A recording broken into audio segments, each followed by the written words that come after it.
I love how there are many different educational philosophies in school systems because that means that we have choices for our children. And that really is exciting. And today I want to have a look at another of those educational philosophies or school systems, the Waldorf Schools.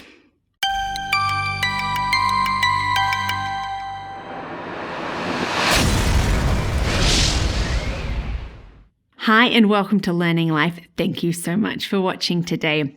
And thank you for your likes and subscribing and comments and being part of Learning Life. Well, I love that there are different educational philosophies and school systems. And we have covered some of those. We've looked a little bit about why I unschool at Maria Montessori and at Charlotte Mason. Well, today I want to look at the Waldorf Schools. This is another school system, but really that has its own educational philosophy. The Waldorf Schools were developed and designed by the Austrian philosopher Rudolf Steiner. Sometimes they're known as the Steiner Schools, but their correct name is the Waldorf Schools.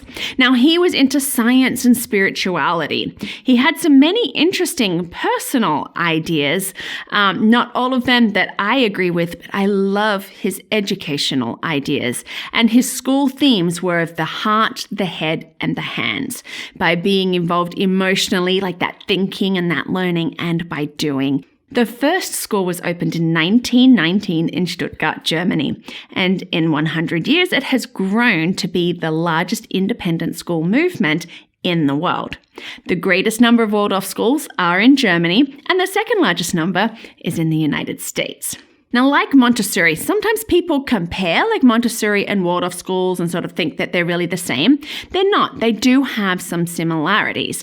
Both Montessori schools and the Waldorf schools believe in a connection to the environment, in getting out and being outside and doing things and using the environment and the outside to aid us in our learning. But whereas Maria Montessori focused on real-life experiences, Steiner has focused on imagination and creativity. To him, they were the benchmarks of what we needed for learning, for our education. So the key component, like Montessori, it's child-centered and teacher-guided. So that means that, yes, the child is more involved in what they're going to be learning and how they're going to be learning and when, and the teacher is there to instruct as needed, to guide, to lead, to assess. One thing that I really love about the Waldorf schools is that arts are integrated into every lesson. Arts are so important, in fact, that Rudolf Steiner developed eurythmy, which is the Greek word for harmonious rhythm, and it's a performance art, and this is unique to the Waldorf schools. And in this, the children get together in groups, and they are acting out what they have been learning. It helps to develop concentration, self-confidence, self-discipline, a sense of beauty. And it's amazing to see how it really aids in educational retention, in what they are learning and what they are retaining. Now, before the age of 7, the focus is purely imagination and creativity, and this is done through play. There is no formal written language instruction at all before the age of 7. Steiner did not believe in teaching the letters and teaching reading and the constructs of writing before the age of 7. So in a Waldorf preschool, you are going to be seeing children just involved in play. There's cooking, there's art, there's writing, there's doing all of these different things, these stations in a beautiful, peaceful, home-like environment. It's not until the age of 7 in a Waldorf school that students are actually learning how to read and to write.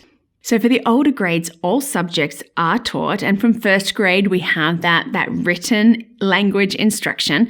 But what I also love is that from first grade, foreign languages are taught. And this, you might think, isn't that going to confuse if they're getting instruction for the first time in their native language and reading and writing and they're learning a foreign language? No, not at all. It actually goes really harmoniously together. Now, assessment is continual. The teachers are assessing what's going on by seeing what the children are doing, by interacting with them. Tests are not given. Now, up in the high school grades, yes, they will start giving tests because of the standardized tests that, are needed for graduating and going into college. But that's not the aim of the schools. It's not about tests. It's not about doing that, but by continual assessment through the teacher observing and engaging and interacting with the children, looking at what they are doing, how they are doing it, hearing, having a dialogue back and forth on the content, on the things that they have been learning. And to me, I really love that because I think it really gives us a good sense of what is our child learning? How are they learning it? Is it something that they're really getting excited about? Is it something that they can go deeper in? I do love just taking away the stress of having to do tests. Some people worry that if they've had a child in a Waldorf school and they've had to move to an area and there isn't anything, how can they do? You know what? They do integrate well. They really do. And in many cases, they're actually a little bit more advanced because they've learned how to work themselves, how to really delve into something that they're interested in. Now, it is true that maybe that kindergarten, first grade may need a little bit of catch up with the reading and writing, but it happens so quickly that they do catch up, that there really isn't a problem, and we don't need to be concerned about those transitions.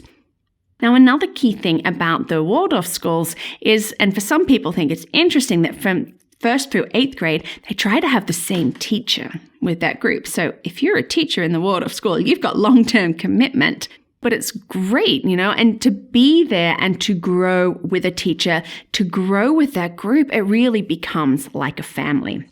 I really love the Waldorf idea of just like that interesting, fun, interactive, arts-based, heart, head, and hand sort of learning.